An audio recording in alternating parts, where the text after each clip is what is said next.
Welcome back to the Deep Dive. It is Sunday morning, February 15th, 2026. And if you're listening to this, I'm hoping you've got a coffee in hand. Maybe you're sitting on the veranda just trying to recover from the absolute madness that was Valentine's Day yesterday. It is a very specific kind of Sunday morning energy today, isn't it? A little bit of a hangover, maybe literally for some people, maybe just financially for the rest of us from all the festivities. Definitely financially. Yeah. You know, I was scrolling through the socials this morning trying to see how everyone spent the day. And did you see this money bouquet trend that absolutely took over? I did. It was unavoidable. It was everywhere. I mean, you couldn't open Instagram without seeing one. It is wild to me. We used to give roses. You know, nice, organic, smells good. Now people are literally folding up $1,000 bills or those shiny nanny notes, stacking them into these massive fans, wrapping them in ribbon and handing them over. It isn't subtle. It's fascinating, honestly. It's incredibly pragmatic. It's essentially saying, I love you, but have you seen the inflation rate? Here is some liquidity. Right. It's like, I love you, here is a utility bill payment. Or, I love you, here is half a tank of gas. It's romance for a tough economy. But you know, it actually got me thinking about value. We are obsessed with these short-term displays of wealth, the bouquet, the dinner, the flashy car rental for the weekend. But while we were all distracted by that, and distracted by the West Indies making the Super 8s big up to the Windies, by the way. Huge news. First team to qualify. That match was a nail-biter. Really, really good cricket. Absolutely massive. Yeah. And we've got Micah Moore over in Italy on the ice track for the Winter Olympics in Milano Cortina. So we have a lot of national pride floating around this weekend. But while we were looking at the cricket pitch or the money bouquet, there is a conversation happening in the pages of the Observer today that is about long-term value. It's about the literal physical structure of the island. That's right. It's an op-ed that dropped today by Dean Jones. He's the founder of Jamaica-homes.com, has a background in building surveying, law, the whole 9 yards, so he knows this stuff inside and out. And he's asking a question that is a lot harder to answer than, what did you get for Valentine's? A lot harder. He's asking, how do we fit a growing nation onto a finite rock without destroying the paradise we're trying to live in? And that is the question, isn't it? Because we all know the frustration. You drive through Kingston or Mobay or even Ocho Rios now, and it feels tight. It feels squeezed. It feels like the city is bursting at the seams, and Jones's piece, titled Jamaica Looks Up, is really a manifesto. It's not just about let's build some tall buildings. It's about vertical living reimagined. Reimagined. That's the key word. Exactly. He's arguing that we need to stop thinking about cities as just concrete spreading out like a stain and start thinking about them as living organisms that grow upward, intelligently. He takes a swing at the idea of the city that thinks, which, I have to be honest, sounds a little bit like science fiction. When I look at the construction sites around town, I don't see a lot of thinking. I see a lot of dust and I see a lot of concrete blocks. It sounds like sci-fi, but as we are going to unpack today, the technology he is talking about is already here. It's in Tokyo, it's in London, it's in Singapore. The question is, can we bring it here? And can we do it in a way that doesn't just turn Jamaica into a generic concrete jungle? Can it still feel like Jamaica? That is the multi-billion-dollar question. So this deep dive isn't just about skyscrapers, it's about whether concrete and steel can actually have a brain. So let's dive into this. Because this affects everyone, whether you're renting a studio, looking to buy a house, or just stuck in traffic looking up at the skyline, wondering, where did the sun go? Let's do it. Okay, so to set the scene, Dean Jones starts with this incredibly evocative visual in the article. He writes about standing on high ground in Jamaica, seeing the land folding toward the sea, and the city pressing carefully against its limits. It's a poetic way of describing a very hard logistical reality. It's a beautiful image, but the subtext is, we're running out of space. Which is the reality, I mean. Geometry. Pure and simple geometry. Jamaica is an island. We do not have endless land. Jones makes this point very early on. We don't have the luxury of repetition. Repetition meaning sprawl. Just building the same single-family home over and over again until you hit the ocean. Exactly. That horizontal expansion where you just keep eating up green space, you cut down the hillside, you put up a scheme, you pave a road, and you move to the next hillside. He calls that a short-term solution dressed up as progress. Ouch. That is a stinging critique. Because for a lot of us, that's the dream, right? The Jamaican dream is a house, a piece of land, a mango tree, and a gate. And that dream is valid. I think we all feel that. But Jones is arguing that if everyone chases that specific version of the dream, we run out of Jamaica. If you keep doing that, you run out of room and you destroy the watershed, you destroy the agriculture, you create impossible traffic. You end up paving paradise to put up a parking lot, as the song goes. Literally. So the argument is that growth has to be, in his words, deliberate, layered, and intelligent. So we have to go up. Vertical living. We have to go up, but, and this is the crucial, but clarifying what vertical living actually means is the core of this deep dive. Because I know what you're thinking when I say high-rise. I am thinking of a concrete block from the 1970s. I'm thinking of a broken elevator. I'm thinking of thin walls where I can hear my neighbor watching TV.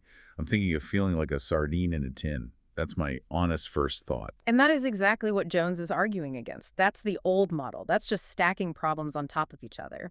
He says vertical living isn't just stacking homes. It's about condensing life without compressing quality. Condensing life without compressing quality. I like that phrase. It sounds good on paper, but what does it actually mean in practice? It means you are preserving the land by using the sky, but you are doing it in a way that actually expands opportunity and comfort. And to do that, you have to move past compliance. Compliance, you mean like the parish council building codes, making sure you have enough parking spaces and the right kind of wiring? Yes, but it's more than that. There's a line in the source material that really struck me. He says, a building code only tells you what is permissible, not what is prepared. Oh, hold on. Let's sit with that for a second. A building code only tells you what is permissible, not what is prepared. Think about it. A building code is the bare minimum. It's the government saying if you build it this way, it probably won't fall down immediately. It's a floor, not a ceiling. It's the lowest legal standard. It looks backward at past failures. It doesn't look forward to future challenges. It's like getting a D- on a test. You passed, but you didn't exactly excel. You just scraped by. Exactly. And Jones is arguing that if Jamaica is going to build up, if we are going to trust our lives, our families, to these 30 or 40-story towers, we can't just meet the code. We can't just get a D-.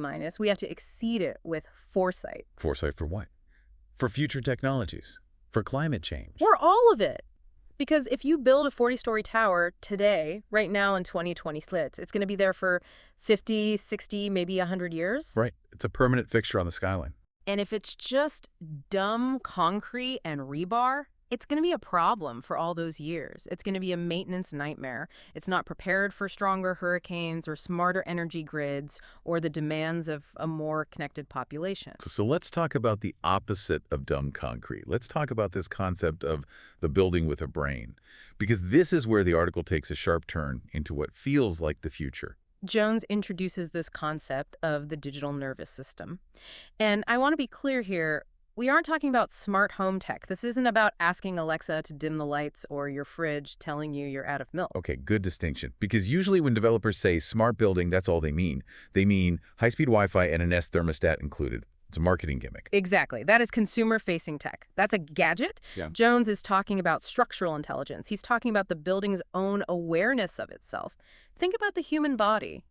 If you are walking barefoot through your house and you step on a piece of Lego. The absolute worst pain known to man. It's a special kind of agony. Laughs. It is spiritual pain. But what happens instantly? Your nervous system fires a signal to your brain. Pain. Sharp object. Right foot. Your brain immediately tells your muscles to shift weight to the left foot. Lift the right leg. Maybe shout an expletive. It happens in milliseconds. You don't have to look up a manual on how to step on Lego. You just react. It's a survival mechanism. Yeah. An automatic response. Precisely. Now, imagine a skyscraper in New Kingston. Traditionally, that building is dumb. It's a concrete shell. It has no nerves. If a pipe bursts on the 10th floor inside a wall, the building doesn't know. The building only knows when the water soaks through the drywall on the 9th floor and ruins someone's carpet or shorts out the electrical system. Right, and by then you're talking about thousands, maybe millions of dollars in damage. You're reacting to a disaster that has already happened. Jones is proposing a building where the rebar, the concrete, the very skeleton is laced with fiber optic sensors and pressure monitors. So before that pipe even bursts, the building senses a pressure differential. It senses humidity rising in a wall cavity by 0.5%. So the building feels the leak coming. It has a sense of touch, in a way. It feels the symptom. Yeah. And because it has a central brain, an AI management system, it can cut the water to that specific section and alert maintenance. Check valve 4 on level 10. So instead of a flooded apartment, you get a maintenance guy showing up to tighten a screw. Exactly. And it goes way beyond plumbing. It's monitoring structural strain. Is the wind from the north pushing too hard on the facade?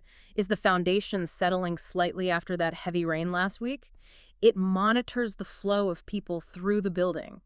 Where are the bottlenecks? When do we need more elevators running? It even watches energy consumption patterns, right? Yeah. Air quality, water use. Everything. It's a constant feedback loop. The data points feed into this central intelligence. The building learns its own rhythms. So the source mentions that a building that doesn't understand itself, its movement, its stress, is outdated the day it opens. That is a bold statement. Outdated the day it opens. But it's true, isn't it? If you build a massive tower in 2026 and it has no data on how it's performing, it's just a passive shell waiting to fail. A thinking building is proactive. It anticipates problems. And this isn't some far-off dream. He points out this tech is already being deployed in Asia, Europe, North America. The argument is Jamaica shouldn't be excluded from this level of innovation. We shouldn't be settling for dumb buildings when smart ones exist. That is, okay, that's impressive. But it also sounds incredibly expensive. You're talking about burying tech into concrete. If that sensor breaks, you can't exactly dig it out with a shovel. And what about privacy? If the building knows everything, who owns that data? Those are massive questions. The durability of the sensors is key. And the data privacy part. That's a whole other conversation. Does your landlord know you stay up until 3 a.m. every night because of your energy use patterns? That's a real concern. But I guess the counter argument is, what's the cost of not doing it? Exactly. What's the cost of a catastrophic failure?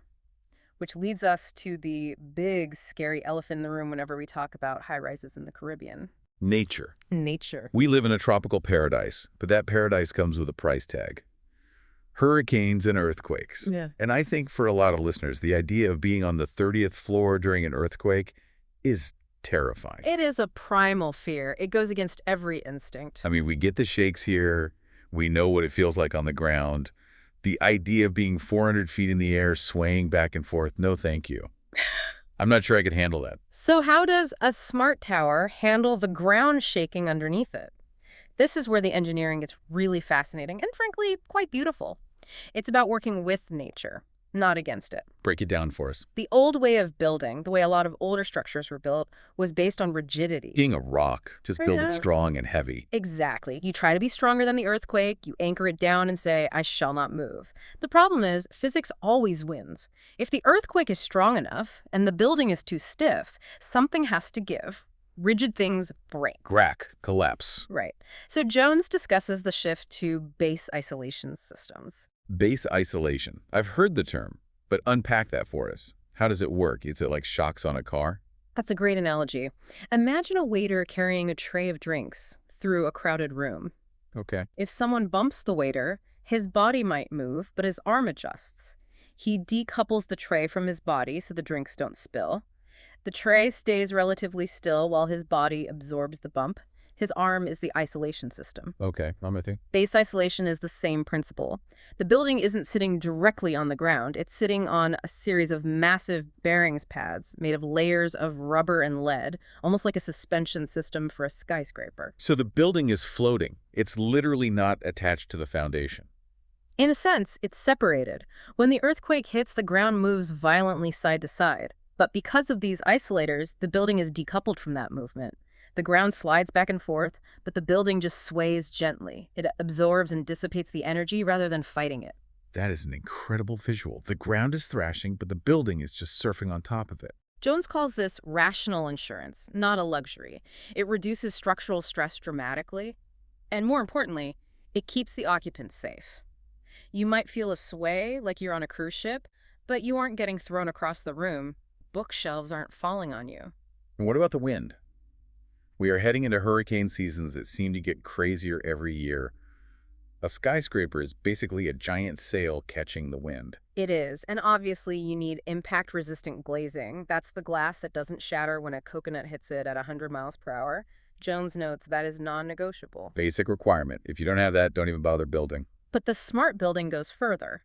It has pressure sensors on the envelope, the skin of the building.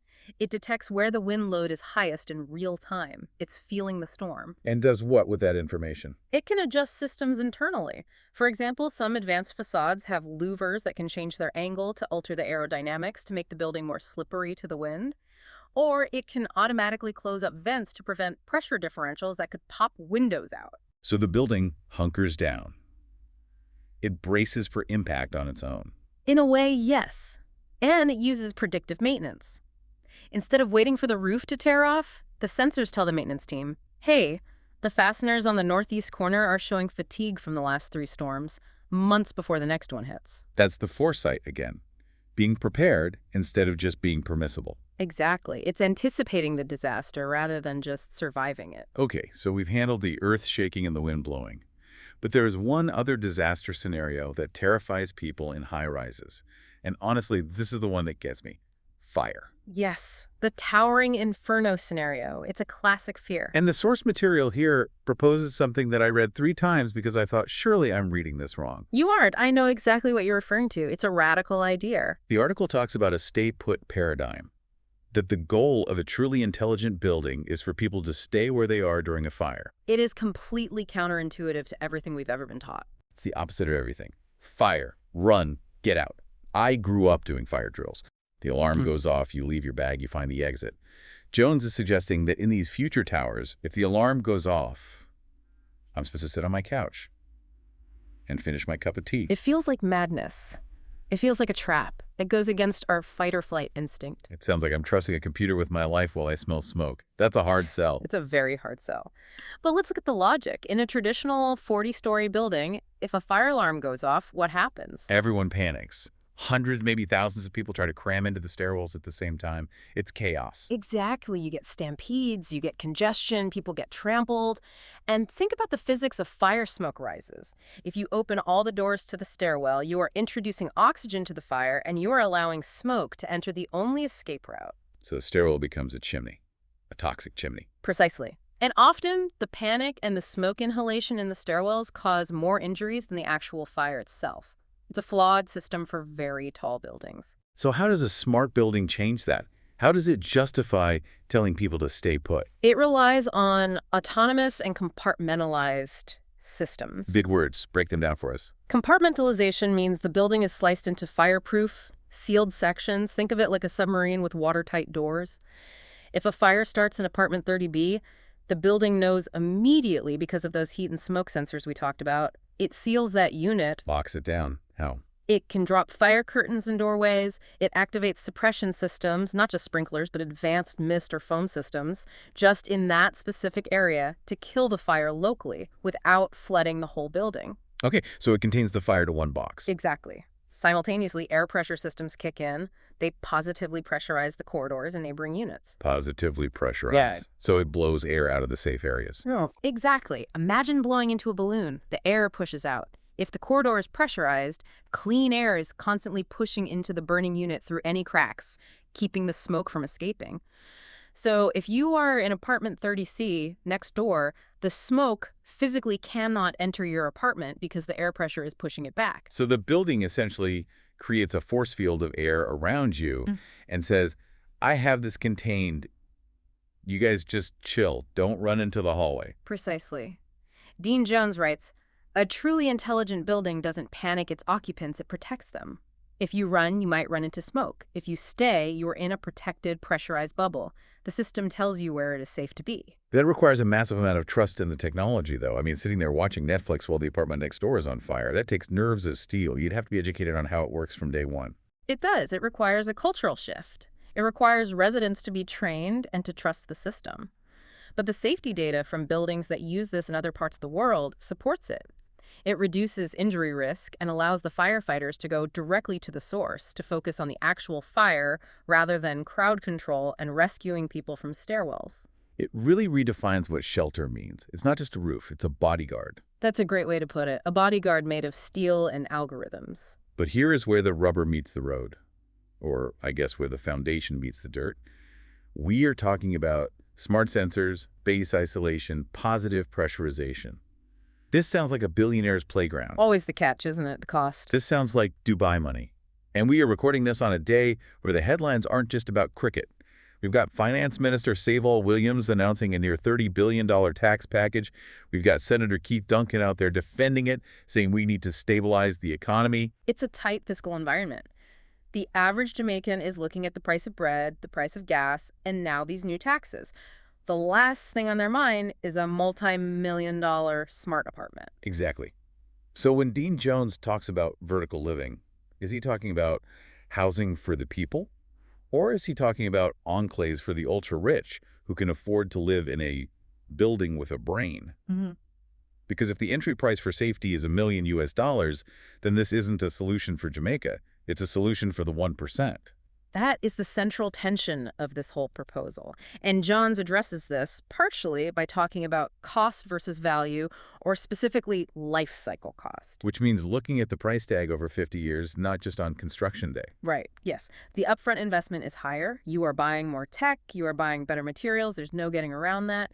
But smart monitoring prevents catastrophic failures. Fixing a small leak is cheaper than replacing a flooded elevator shaft and dealing with mold for years. Exactly. And energy management. A building that learns resident behavior, turning down cooling when no one is in the gym, optimizing elevator usage to avoid empty trips cuts waste drastically. Over 10 or 20 years, those savings are massive. They can actually lower the monthly maintenance fees for residents. That's the boots theory of economics, right? Right. Being poor is expensive because you have to keep buying cheap boots that fall apart. Being rich is cheaper because you buy one pair of good boots that last forever. Exactly. That is the perfect analogy. If we build cheap housing blocks now, they will be slums in 20 years, or they'll be flattened by a Category 5 hurricane, and we'll have to pay to rebuild them all over again. Jones is arguing that, as a nation, we can't afford cheap construction anymore. It's too expensive in the long run. But you're right, finding the capital to build smart in a $30 billion tax hike economy, that is a political puzzle that architecture alone can't solve. It requires government incentives, different financing models. And there's another layer to the cost argument, retrofitting. Trying to add the stuff later on. Jones warns against this. He says trying to put smart brains into dumb concrete later is incredibly inefficient and sometimes impossible. You can't easily embed sensors into a load-bearing pillar once it's cast. You can't install base isolation under a building that's already standing without spending a fortune. You essentially have to destroy the building to make it smart. Basically. So the argument is buildings must be born ready, even if we don't have full AI integration yet. Put the cabling, the data capacity, the structural allowances in now. Future-proof it. Design it with the future in mind. Yes, because if you don't, you are building a dinosaur. You are building something that will be obsolete before the mortgage is paid off. So we've covered the safety and the cost. But let's talk about the vibe, the lifestyle. Because Dean Jones isn't just talking about a dormitory in the sky. He describes a self-contained vertical community. This is where we get into the urban planning aspect. He envisions these towers as mixed-use ecosystems. They're not just residential. So not just apartments where you go to sleep at night. No. He talks about offices, studios, medical clinics, workshops, digital workplaces, all inside the tower, or a connected complex. And your commute is the elevator. Or a walk across a sky bridge. He paints this picture of interconnected towers. You could live in Tower A, take a bridge to Tower B for your office, go to a gym in Tower C, and grab dinner on a shared rooftop platform, all without ever touching a car or a road. Reducing daily travel to near zero. Imagine what that does to Kingston traffic. Imagine Halfway Tree at 5 p.m. if half the people didn't need to drive through it. It solves the congestion problem by removing the need to travel for basic amenities. It gives you back hours of your day, it reduces pollution, it changes everything. And he mentions food, too. Vertical gardens. Yes, rooftop farms and hydroponic walls. Now, I've seen this in concept art before. It always looks pretty, the green building. Yep. But is it functional? Or is it just greenwashing, just for show? Jones argues it is deeply functional. It's multifunctional. First, the plants cool the facade. They absorb heat so the AC doesn't work as hard, which saves energy. They manage rainwater runoff during storms, reducing the load on the city's drainage systems. And they provide fresh produce. Localized food security. Right there in the building. In a world of climate volatility, as he puts it, with shipping lanes being disrupted and droughts affecting farms, knowing that your salad greens or your peppers are growing on the 15th floor is a small but significant layer of resilience. It's farm to table, but the table's just down the hall. Exactly. No shipping costs, no spoilage. Okay, I want to get to the fun part, the visualization. Because the Yeah. article actually describes some concept art for specific Jamaican cities in the future, 2040 and 2050. And these descriptions are wild. They are very specific. They are. It's not just abstract theory, he's trying to paint a picture. Let's take a tour of the island, starting with the west. Let's start with Montego Bay, 2050. Okay, so picture a multi-tower complex. He says it pushes the limits of vertical and horizontal living. So I'm imagining these wide, park-like bridges connecting them. Solar and wind tech are integrated into the walls, so the building is generating its own power. But there's one detail that really stood out to me. I know what you're going to say. I read it and I laughed out loud. Rooftop petrol stations. Rooftop petrol stations in 2050. It's such an odd, specific detail. It feels almost like a retro future idea. I have so many questions. Does that mean flying cars? Yeah. Drones? Why do we need petrol on the roof? Aren't we supposed to be on electric by then? It implies that transportation has moved to the sky. Maybe it's a refueling station for hybrid air taxis or personal aerial vehicles. But it suggests that the street is now at the top of the building, not the bottom. The ground level becomes a pedestrian zone. That is mind-bending. The ground level becomes for walking and parks, and the sky becomes the highway. Exactly, a complete inversion of how we think about cities. Okay, let's move to the North Coast. St. Anne. This one is more about contrast. He describes high-rise condos with reflective glass towers spiraling upward, wrapped in tropical greenery. That Hanging Gardens of Babylon kind of look. Okay, sounds fancy. Sounds like Miami meets Ocho Rios. But the visual he paints is specific. These futuristic towers rising up, and right below them, on the water, fishing boats. That's the classic Jamaican juxtaposition. It is. The ultra-modern verticality right next to the traditional horizontal livelihood of the sea, it suggests that the future doesn't erase the past. It rises above it or alongside it. Yeah. You can have the smart tower and the canoe. They can coexist. I love that. And then, my favorite, downtown Kingston. This one is the most vibrant. Sleek skyscrapers, again wrapped in greenery. That green aesthetic seems to be a major theme here. But the atmosphere is what makes it unique. He describes Jamaican vendors in sky-level public plaza. Sky-level vendors. Stop the train. That's the part that got me. Imagine that. You're on the 40th floor, there's a public plaza, open air, the wind is blowing, and there's a vendor selling jelly coconut or pan chicken. I can smell the smoke from the pan chicken mixing with the clean air at 400 feet, with a reggae mural on the wall behind them. Exactly. He mentions reggae murals on the lower levels, the tropical mountains in the background, modern elevated roads weaving through. See, that resonates with me, because often when we see these futuristic city concepts, they look sterile. They look like they could be in Singapore or Dubai or London. They don't look like here. Right. They look like computer renderings with no soul, no personality. But putting a pan chicken man on the 40th floor, that makes it Kingston. That means the noise, the hustle, the flavor, it's not being gentrified out, it's being elevated. It retains the culture, but elevates it, literally.